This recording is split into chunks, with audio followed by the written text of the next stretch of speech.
Machiegni kendo machiegni kabisa e chenro mano mangeso kangeso mano mar mine wacho kata tarik 28 e dwe mar abich piny ngima ng'iyo weche goeko mago mag ria ka bende otenore gi weche mopogore opogore ahinya ing'iyo kaka ichwalo taulo mag ria ne jopuonjre ahinya jopuonjre go ma onge kod nyalo to kaluore kod manero nitiere bende weche maka kod kacha ma bende pod kelo midhiero kata chandruok e kinde ma ng'ama miyo ahinya nyithindo manyiri ni eria kawuono ni e studio e chenro ni mar mine wacho antiere kod achiel kuom mine ma bende chwalo taulo mag ria ne jopuonjre e skunde mopogore opogore pacho ka imore machiegni e mine wacho. Erokamano Jael. Inyalo mana ulori matut ing'e kaka waulore ga joluo. Yes. Erokamano Jael. Nyinga Skola Akinyi. Anyaka Mreri Mbita to wadak Migori County. To koluwore gi mbaka mawago kawuono aja chwalo taulo mag ria ne nyithi school, especially primary school. Koro mano gima timoga iga ka iga. Nango ni yiero, ere kaka ni yiero ni mondo mai koro tich ma koro itim?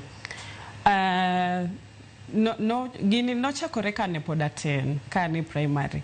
Koro naneno ga ka school mane antiere mana kuma natime klas 8, aneno ka nitie ane poka chako yudo diedwe, lakini naneno ka joma nwasomo go moko nosechako ng'ato ni klas 6, 7, 8 to osechako diedwe to onge gi taulo. Koro nobedo ka aparora ka adongo alafu ing'eni sani koro wane wasebedo mine ma wachogo wane nyiri ma kodok e gweng' tiwacho ni ing'eni machanyar ng'ane nembe nosomo mana kae koro nyithindo matindo be ng'igi wacho ni ambe chieng' moro adwa ni abed kaka en lakini en gi challenges seche modhi school seche modhi somo to achiel kuom challenges ma nyithindo nigo en ni gionge taulo mag ria gi koro nobedo na kaka pek to naneno ni mano e yo achiel manyalo konyo gigo mondo gisom. Sama koro itimo mane wacho ni koro ni dok e skul ma bende ni somi. Ng'ato nyalo penjere nitiere jomoko ma bende nyalo gombo wacho ni an kaka Jael wang'ia ni to Raburko Guta primary mantiere dala wacha ere kaka nyalo chwalo taulo gi en ni inyiew gi pesa ni koso nitiere tudok moro ma mibedo godo ere kaka iyudo taulo gi michwalo? An kaka nochakore, anyalo wacho ni mara nochakore ka school mana time klas 8 iluongo ni Aonge Dhiang' primary school. Koro kana nyiso ji ni an ing'e natimo school nasomo Aonge Dhiang' primary school to giwe ni en nying moro machuogo. Koro chieng' moro nyiso gi ni adwa ni adhi kony nyithindo mane kono. Koro osiepe na koro akono gi ni chieng' moro abiro tero ukono mondo udhi une ni adier nitiere school miluongo ni Aonge Dhiang' to kono kama nasome. Koro na woya go osiepe na tanyiso gi ni magi achiel kuom challenges ma nyithindo manyiri nigo e gweng' kuma ae. Koro kana nyiso gi kamano to achako campaign miluongo ni Adopt a Girl tineni kaw ng'amok nyathini to koro ing'iyo ne pads. Koro ka wacho ni nyaka achiel tiyo gi pad paket achiel e dwe achiel. Koro ka nyisi ni kawe for a whole year higa achiel. Ing'iyo ne pakta 12. Koro ka pakta achiel Sh70 tanyisi ni Jael in wami nyako ni in ibro ng'eyo ne mar higa achiel. Koro ikaw Sh70 igo gi 12 ting'iewo. Koro ka anyiso mana ji ni an gi nyithindo 130 to kamane kaka wachoko pesa to wang'iewo to wadhi. Mane kaka ni chako? Kamane kaka na chako, kamane kaka na poda dhi mbele, lakini seche michako gimoro, nitiere kaka jibe neno ni gimitimo en gima ber. Ko iyudo ka osiepe moko, wuoyo gi osiepe gi moko, kata nitiere kata ndalo moko mane mama mboga na kumang'iewe alot. Oneno ka ikelo taulo go, to penya ni gik mang'eny gi utero kanye, tanyiso gi ni gi e school ne nyithindo manyire. Maembe nong'iewo. Koro yudo ka gini dhi mako chuny ji ma ji koro golore kata jok moko makia ng'ato gocho no nyisa ni awinjo ni timo gima kamae to ng'ato oro ni pesa ama oro taulo go. Koro yarore mana kamano. Nikech ma en gima thoth joma mine timo. To penjo ma ji penjore en ni onjo bed ting mar piny owacho. Nitiere kinde moko ne gichake kendo ni chwalo taulogi ne skunde kokale migawo mar somo, nogole migawo mar somo okete migawo mar kit chwech. Ang'o miyo ng'ato bo penjo, ang'o miyo donje tij sirikal? Gima miyo wadonje tij sirikal mabe anyalo nyiso jo manie telo maneno ni ok oningo bed ni watimo kamano, lakini nikech nitiere rem chunowa nikech ing'eni dwe en gima nyako yudo rem ma sirikal nego koso sirikal noweyo. An aparo ni sirikal noweyo chuth. Okochal kaka joma nokawo maziwa ya Nyayo ma pod gi babawa gi ni pod wacho nyaka sare. Onge nyathi skul masani nyalo nyise ni dwe ka dwe en ong'eyo ni oko parre gi weche mag taulo mag ria. Koro wakawo ting'no nikech en gima nitiere, ok en gima gi dho ngere wacho ni it's not avoidable. En gima timore dwe ka dwe. To ka ok watimo kamano to nyithindo gi ema dhi hinyore. Koro ok inyal rito sirikal. Ok inyal rito sirikal ni wabeda ing'eni wanyalo rito. Kiki bidwe ni sirikal pokoronwa taulo go. Nikech kochopo tarik do kochopo tidhi e dwe. Koro chuno wani kaka wayudo ting'no to nyaka koro watima kamano. Koro sirikal be obiya to tim gimoningo gitim, gi allocate funds kumoningo gi allocate. Lakini kapok gitimo kamano to chuno wani nyaka wakaw ting'no. Sama idhi chwalo taulo gi aonge dhiang primary school. Thothne iwacho ni nyithindo ma ichwalo negi taulo gi gionge nyalo kata nyalo gi ni piny. Onge kaka janyuol wango kwan ni wango nyiew taulo maria koso wango yud chiemo gi mamoko go. To sama igoyo kwan ni nitiere gima chielo ma bende wich wilgo ma en suruaru ma nyako ni nyaka taulo maria nyaka ondhi gi suruaru. Magi bende uchwalo negi.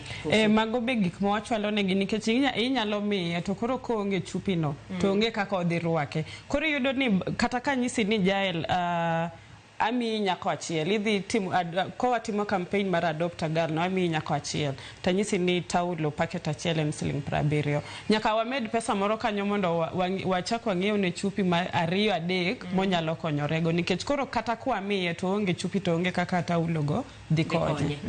Mana diere. Ritruok e kinde mag ria sama nyithindo gi nitiere skul. Wachni inya yudo akia kaka aonge dhiang' chalo but inya yudo ka nitiere skunde moko ma bende kata choche mabeyo onge. Sama odwaro ni mondo odhi olok taulo. Sama oseloko taulo iwacho ni ritruok makare weche mag hygiene. Magi koro biro nade nikech iwacho ni hygiene bende nyaka bed mamalo. Thoth tuoche mag joma nyiri kata joma mine biro e kinde mag nitiere ria kaluwore ni arita ok ni kare.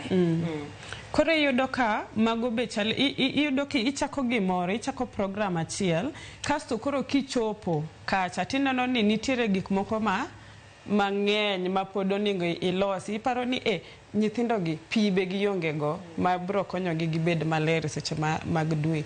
Ifojo ni cho bende onge. Koro neno ni gino en okorum kar ng'iewo taulo gi. En gimoro maduong'. Koro pachi be nyaka koro yawre ni ere kaka wadhi konyo gi. Lakini nikech koro waonge nyalo pod waonge nyalo mar koro gero kaka cho samoro idwa kata kelo pi pod ionge nyalo no. Samoro be kidhi kono to jok moko wacho ni gidongere wacho ni you have political ambitions. Kama onde kaka jiparo to imanyo komane to in mana kanyo mondo ikony nyigwengu. Koro yudo ka mago kit gik ma waneno to koro waparo ni ng'ama nyalo donjo ma kel pesa manyalo konyowa mondo walos gigo mondo kiko bed mana ni watero negi taulo go to wachako waduogo Nairobi to watieko wachno. Koro wawegi gin gi taulo to giritre maber. Koro mano chal ni watimo tich nus to kwa timo tich nus to koro onge gima konyogi. Thothne iwacho ga ni koso taulo mag riagi keto nyithindo manyiri koro gidonje timbe moko ma ok ni kare. Sama uchwalo taulo gi ne jopuonjre nitiere puonj moko ma bende umiyogi to kan tito gin puonj kaka mage. Nitiere puonj ma miyogi mokwongo puonj ma wakwongo nyisogi en ni onge wich kuot e weche ria kata weche dhi e dwe nikech mae kaka Nyasaye nochweyo. Ochalo kaka kinyalo dhi oko tigo mpira iyudo kuok. Koro ineno mokwongo watemo nyisogi ni kik bed ni wiyi kuot nikech ma chwech Nyasaye, mine te yudo ria, mine te dhi e dwe. Mar ariyo, wawuoyo gi nyithindo ma wuoyi be wanyisogi ni ma gima timore kik bed ni koro ok wuo gi jaklasi kata nyako mabede bathi e ndalo ria ni koro ineno ni olil. Kata nikech ing'eni muma be ni wachoga ni kane mon dhi e dwe to noko yienegi donjo e hekalu. Koro yudo ka ma en puonj ma ji osebedo kodongogo.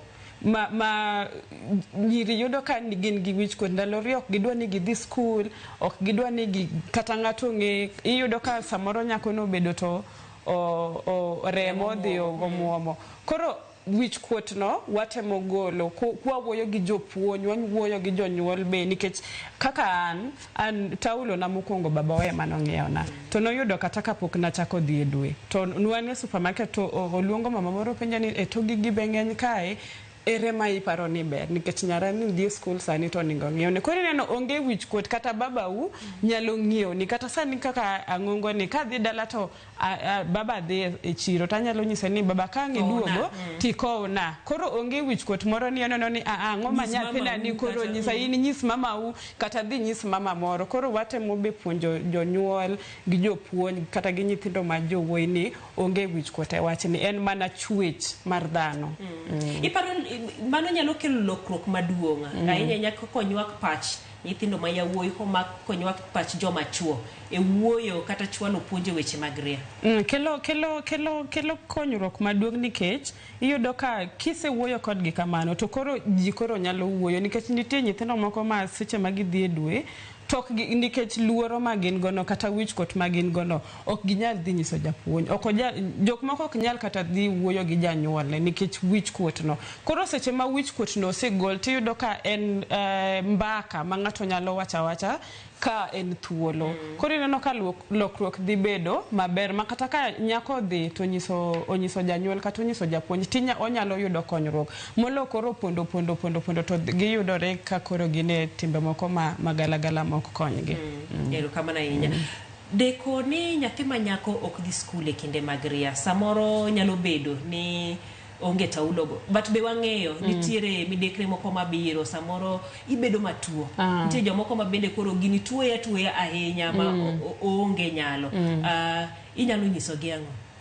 Mano to timore kata ne wan iyudo ka seche moko seche bidhi e dwe to nding'i rami kori rami okay ionge ngufu kata minyalo timo go gimoro. Koro mwatimo kanyo ni mana ni wawuoyo kodgi wanyiso gi ni ma gima timore to koro ing'eni chandruok no bedo mang'eny ka en rem odhi e dwe to taulo be oonge go. Koro nitie mana gima wanyalo konyo kaka dhano kuma wanyalo chope nikech koro samoro rem kata ka wami panadol to panadol no konyi. Koro waneno mana kuma wanyalo chope wacho ni wami taulo gi. Koro mano kik bed ni e sababu momiyo ok idhi skul. Ka nitie sababu moro to kar taulo ni to wasegeng'oni. Koro watema ma wanyalo kaka dhano. Ero kamana inya skola sa warumo lakini inyalo bana tiekorwa kinyiso to lekni chopo kanye ing'iyo ni gini idwa chopo go kanye idwa expand iwuoga aonge dhi e skunde mamoko koso. Mokwongo lekna en ni ok oningo bed ni wawe tijewa ka wadhi timo gima sirkal oningo bed ni tim ka especially ka nitiere pesa mabe oningo bed ni nitiere pesa moket mar timo gik makama. Koro mokwongo anyalo wacho ni sirkal oningo kata jotendwa mamine oningo chwal wachni mondo giwach ni pesa ni oningo timre kama nikech iyudo jail ni kigo kwanono maber to ken pesa moro maduong' ahinya e gachiel iyudo ni 1,500 nyalo cover nyathi achiel kuom gachiel. Koro mokwongo akwayo jotendwa mondo o make sure ni pesa mubedo allocated ne gigo ne taulogo ochopo. Mar ariyo ok wanyal wegini nikech kaka no wawacho kwachako ni okinyal rito okinyal bedo ni we anyis dwena ni wang' ni kiki bi pod waonge gigo. Koro wanyalo timo mana ma wanyalo timo ka wa hope ni gik moko biro bedo maber. To mogik ok adwa mana time aonge dhiang' nikech piny ngima gini timore ne nyiri te piny ngima. Jok moko chake ka gin jo higni 10, jok moko chake ka gin jo higni 14, jok moko kata ka gin jo higni 18. Koro ok en gima ni adwa timo mana aonge dhiang' kende.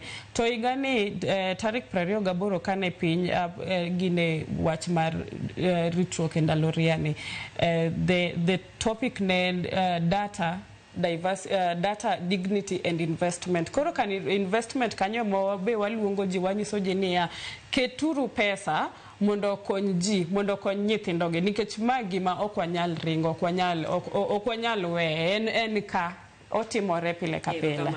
Erokamano ahinya. Mano Kanyero Skola Kinyi ma bende achwalo kony mag taulo mag ria ne nyithindo ahinya mag aonge dhiang' primary school e Migori donge Migori County. Erokamano ahinya kuom bedo kodwa e chiro ni mano mar mine owacho. Wadhi e yueyo, waduogo kod weche manyien mamoko, kik idhi mabor.